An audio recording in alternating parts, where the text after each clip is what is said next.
เรื่องต่อมาที่จะกล่าวถึงในยูนิตนี้ก็คือ importance of listening skills for speakers ค่ะความสำคัญของทักษะการฟังสำหรับผู้พูดนะคะเวลาเราฟังอะไรเนี่ยกระบวนการของการฟังมันจะเป็นดังนี้ค่ะดูตามภาพเลยนะคะอันดับแรกเราก็จะมาลักษณะแรกได้ยินก่อนนะ hearing ก่อนเสียงที่เข้ามาเนี่ยมันก็จะเข้าสู่แก้วหูเราแล้วก็เดินทางไปยังสมองใช่ไหมคะอันนี้คือการได้ยินหลังจากนั้นสมองเราก็รับฟังคือมันจะรับเสียงและตัดสินใจว่าจะให้ความสนใจกับอะไรเสียงที่ผ่านเข้ามาทั้งหลายทั้งปวงเนี่ยสนใจอะไรดีอะไรมีประโยชน์อะไรต้องเอาไว้ใช้อะไรต้องตีความจากนั้นก็จะมาทำความเข้าใจนะคะนำสิ่งที่มีความหมายที่มันต้องใช้เนี่ยปรับแล้วก็ตัดสินใจแล้วก็จะให้เป็นยังไงได้ยินเสียงนี้แล้วต้องเป็นยังไงไปพูดไปอะไรจะทำอะไรต่อไปเข้ากับบริบททางสังคมตอนนั้นนะคะหลังจากนั้นก็จะมีการจดจำนะคะก็คือจัดเก็บข้อมูลที่เราได้มาเนี่ยเอาไว้ใช้ในภายหลังนะคะดังนั้นเราสมควรที่จะเลือกฟัง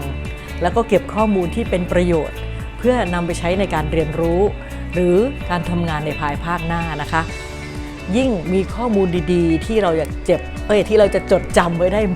มากนะคะเราก็สามารถนำไปใช้ในยามที่เราต้องการได้โดยสะดวกนะคะโดยเฉพาะอย่างยิ่งเมื่อเวลาที่เรามาเป็นผู้พูดเราก็จะได้เลือกสรรถ้อยคำประโยคที่สมควรพูดได้อย่างถูกต้องเหมาะสมเหมาะแก่กาลเทศะค่ะนักพูดในที่สาธารณะนะคะจำเป็นต้องเป็นผู้ฟังที่ดีค่ะเมื่อผู้พูดในที่สาธารณะนะคะกำหนดที่จะสร้างสุนทรพจน์เพื่อจะเป็นที่จดจำกันไปชั่วชีวิตเลยเนี่ยเขาจะต้องทำการหาข้อมูลก่อนนะคะโดยการถามคำถามปลายเปิดเพื่อให้ได้ข้อมูลเกี่ยวกับผู้ฟังเพื่อที่จะพูดให้โดนใจผู้ฟังนะคะอย่างที่เขาเรียกกันว่านักพูดที่ยึดผู้ฟังเป็นศูนย์กลางนะคะ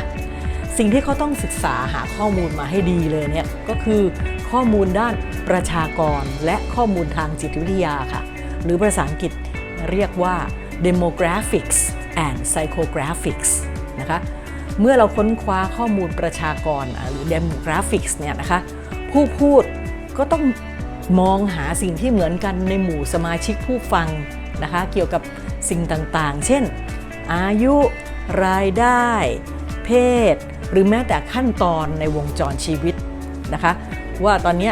ผู้ฟังที่มาฟังเราเนี่ยอยู่ในระดับไหนของชีวิตแล้วนะเป็นวัยรุ่นนะหรือว่าเป็นวัยทำงานเพิ่งเริ่มทำงานหรือว่าทำมานานแล้วเป็นวัยกลางคนหรือว่าเริ่มเข้าสู่วัยชราหรือวัยไหนนะไม่ว่าจะเป็นวัยไหนอะไรก็ตามเขาจะต้องทำความเข้าใจว่าผู้ฟังของเขาเนี่ยเป็นกลุ่มไหนใช่ไหมคะแล้วหลังจากนั้นเขาก็จะได้พร้อมที่จะคัดเลือกสับแสงคำต่างๆที่โดนใจวัยนั้นๆถูกใจถูกต้องเหมาะสมกับกลุ่มนั้นๆถ้อยคำเฉพาะกลุ่มนะคะที่เป็นเนื้อเดียวกันมากขึ้นนะคะแล้วก็ส่วนอีกด้านหนึ่งที่ต้องค้นคว้าหาความรู้ก็คือส่วน psychographics หรือเรียกว่าข้อมูลทางจิตวิทยานะคะก็คือข้อมูลเกี่ยวกับความเชื่อค่านิยมและวิถีชีวิตนะคะว่าคนในกลุ่มที่มาฟังเราเนี่ยเป็นประเภทไหนบ้างมีความเชื่ออะไรมีค่านิยมอะไรวิถีชีวิตอะไรจะได้พูดให้มันเหมาะสมถูกต้องสอดคล้องไม่ใช่เขาชอบอย่างเราไปพูดอีกอย่างนึงมันขัดแย้งกันไปเลยแทนที่จะดีเลยแย่เลยใช่ไหมคะเพราะฉะนั้นก็ต้องทำความเข้าใจให้ดีก่อนว่าเขาชอบแบบไหนเขาต้องการฟังอะไรยังไงยิ่งรู้มากเท่าไหร่เรายิ่งปรับได้มากเท่านั้นนะคะคุณจะเห็นว่ายิ่งผู้พูดรู้จักผู้ฟังมากเท่าไหร่เขาก็สามารถจะปรับแต่งสุนทรพจน์นะคะให้เข้ากับความชอบของผู้ฟังได้ดีขึ้นเท่านั้นการค้นหาว่าผู้ฟังต้องการฟังอะไรเนี่ยจึงต้องใช้ความละเอียดนะคะขอโทษทีละเอียดรอบคอบค่ะหัวข้อถัดไปค่ะคือ effective listening when public speaking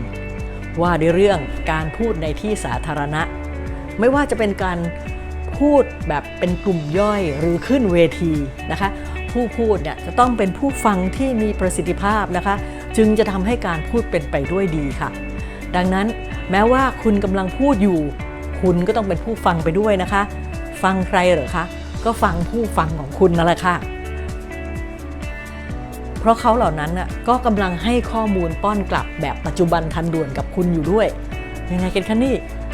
มีกลเม็ดเคล็ดลับตามนี้เลยค่ะดูในตารางเลยนะคะ Number 1 give non-verbal feedback ให้ข้อเสนอแนะที่ไม่ใช่คำพูดนะคะตอนที่ผู้คนกำลังฟังคุณอย่างใส่ใจเนี่ยจริงจังเนี่ยนะคะพวกเขาก็ทำสิ่งต่างๆที่แสดงให้เห็นนะคะแสดงว่าเขารู้สึกยังไงเช่นสบตากับคุณพยักหน้าแสดงให้คุณเห็นผ่านกันแสดงสีหน้าแววตาว่าเขาคิดอย่างไรกับสิ่งที่คุณพูดนะคะคุณควรให้ความสนใจดูสีหน้าท่าทางแววตาของผู้ฟังคุณด้วยอย่าเอาแต่พูดไปเรื่อยนะคะและที่สำคัญคุณต้องระวังการแสดงออกทางสีหน้าของคุณด้วยเช่นกันนะคะเพราะมันคือการสื่อสารโดยไม่ต้องพูดนะคะแสดงอวัจนภาษาเชิงบวกว่าคุณน่ะกำลังฟังเขาอยู่นั่นแหละค่ะจะเป็นผลตอบรับที่ดีนะคะ Number 2 give verbal feedback ให้ข้อเสนอแนะด้วยวาจาค่ะในเวลาที่เหมาะสมเนี่ยคะคุณพูดสิ่งต่างๆให้ผู้ฟังรับรู้ค่ะว่าคุณได้ยินพวกเขานะอาจจะเป็นการเปล่งวาจาสั้นๆให้พวกเขาเห็นว่าคุณก็กำลังรับฟังพวกเขาอยู่เช่นแย่นะเราฟังเขาอยู่เหมือนกันแม้เพียงเท่านี้ก็ทำให้พวกเขารู้ว่าคุณให้ความสำคัญกับสิ่งที่พวกเขากำลังพูดอยู่นะคะ Number 3 listen to the big picture มองภาพรวมค่ะนี่เป็นเคล็ดลับการฟังที่มีประสิทธิภาพมากค่ะเพราะหลายครั้งเรามัวแต่มุ่งจับรายละเอียดโน่นนี่อยู่มันเป็นอุปสรรคต่อการรับฟังอย่างมีประสิทธิภาพนะคะคุณต้องการฟังภาพรวมค่ะจึงจะช่วยให้คุณจดจ่ออยู่กับสิ่งที่พวกเขาพูดไม่ใช่รายละเอียดจนมากเกินไปนะคะหากคุณอยู่ในบริบทที่เกี่ยวข้องกับการงานนะคะคุณฟังแนวคิดโดยรวมแต่ถ้าคุณอยู่ในสถานการณ์ที่เป็นสังคมเลยนะคะที่คุยกับเพื่อนและอื่นๆคุณก็ต้องจับภาพรวมของอารมณ์ตอนนั้นนะคะ Number 4 stay focused on public and their topic นะคะมุ่งเน้นไปที่ส่วนรวมนะคะและหัวข้อที่พูดกันอยู่นะคะในการพูดคุยสนทนาเนี่ยแล้วคุณเข้าไปมีส่วนร่วมคุณต้องเน้นไปที่หัวข้อที่เขาพูดกันอยู่ก่อนนะคะให้เกียรติทุกคนนะในฐานะบุคคลนะคะหาโอกาสที่จะเสนอความคิดเห็นบ้างแต่อย่าเข้าไปแล้วทะลุกลางป้องนะทะลุกลางปล้องขึ้นมาแล้วรับช่วงสนทนามาเป็นของคุณเองทั้งหมดไม่ได้ทำอย่างนั้นไม่ได้นะคะนะ Number 5 take concise talking turns ผลัดกันพูดอย่างกระชับค่ะนะกระชับนะคะ concise มันคือพูดกระชับอย่าเยินเยอะนะคะเมื่อคุณมีโอกาสพูดคุยให้แน่ใจว่าคุณกำลังพูดอย่างกระชับนะในวงสนทนานะคะเมื่อคุณพูดประโยค2ประโยคอะไรเท่านี้นะพูดตรงโน้นนิดตรงนี้หน่อยอะไรต้องกระชับนะจำกัดไว้ที่ประโยคหนึ่งแล้วให้คนอื่นพูดบ้างนะมีการถามคำถามติดตามพ้นตรวจสอบสิ่งที่พวกเขาพูดนะเพื่อแสดงความคิดเห็นหรืออะไรก็ว่ากันไปจากนั้นก็กลับเข้าสู่วงสนทนาและถามคำถามอื่นต่อไปนะคะประการสุดท้าย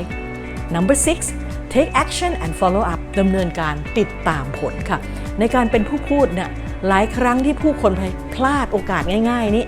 หากคุณเป็นมืออาชีพนะคะคุณต้องแจ้งให้ผู้ฟังทราบว่าคุณกำลังจะทำอะไรเกี่ยวกับสิ่งที่คุณพูดหลังจากแบ่งปันให้ข้อมูลกันแล้วคุณควรจะติดตามผลนะคะอาจจะส่งอีเมลหรือส่งสิ่งที่พวกเขาขอไปให้นะเพื่อเป็นการติดตามผลในครั้งต่อไปเมื่อคุณบอกว่าจะติดตามคุณก็ต้องทำเช่นนั้นจริงๆนะคะเพื่อรักษาคำพูดนะคะแล้วก็เพิ่มความน่าเชื่อถือว่าคุณใส่ใจต่อสิ่งที่พูดจริงๆ